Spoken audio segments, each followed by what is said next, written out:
بسم اللہ الرحمن الرحیم۔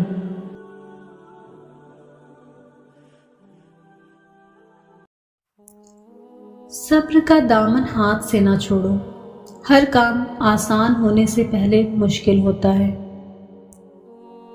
اللہ سے بات کرنے کے لیے الفاظ کو ترتیب نہیں دینی پڑتی، اس تکلیف سے وہ اپنے بندوں کو بری رکھتا ہے۔ عجیب سی سکون کی کیفیت طاری ہو گئی اور ہم روتے ہوئے اللہ سے اللہ کو ہی مانگنے لگے۔ رب سے کہہ دینے میں جو سکون ہے وہ کسی سے کہنے میں کہاں۔ وہ نیکی بہت معتبر ہوتی ہے جس کا اللہ کے سوا کوئی گواہ نہ ہو۔ یقین ایسا ہو کہ سامنے سمندر ہو اور تم کہو نہیں میرا رب راستے بنائے گا۔ دعاؤں کا رنگ نہیں ہوتا، مگر جب یہ رنگ لاتی ہیں تو زندگی میں رنگ بھر جاتے ہیں۔ وہ عطا کرے تو شکر اس کا، وہ نہ دے تو ملال نہیں۔ میرے رب کے فیصلے کمال ہیں، ان فیصلوں میں زوال نہیں۔ جو آنسو ہم اللہ کے سامنے بہاتے ہیں وہی ہمارے لیے سکون کا باعث بنتے ہیں۔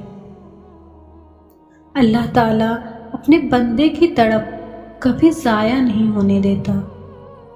اللہ کی رحمت کی پہلی نشانی یہ ہے کہ انسان کو اپنے عیب نظر آنے لگ جاتے ہیں۔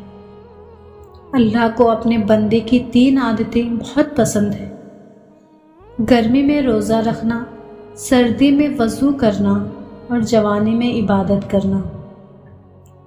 جن گھروں میں اللہ کا ذکر ہوتا ہے وہاں سکون، محبت اور برکت نظر آتی ہے۔ جب یہ محسوس ہو کہ سبھی راستے بند ہیں تو اللہ کے راستے پر چل پڑو۔ تم وہ مانگتے ہو جو تمہیں اچھا نظر آتا ہے، اللہ وہ دیتا ہے جو تمہارے لیے اچھا ہوتا ہے۔ اللہ تعالیٰ تمہارے جسموں اور تمہاری صورتوں کو نہیں دیکھتا، وہ تو تمہارے دلوں کو دیکھتا ہے۔ غموں کی راہ پر بڑے سکون سے چلو، کیونکہ یہ راہ اللہ کے قریب کر دیتی ہے۔ اللہ تعالیٰ کے فیصلوں پر یقین رکھو، زندگی آسان ہو جائے گی۔ وہ اللہ ہی تو ہے جو دل کی خاموشی کو سن لیتا ہے۔ میری لاکھ برائیوں کو جانتے ہوئے بھی مجھ سے بے انتہا محبت کرنے والا صرف میرا اللہ ہے۔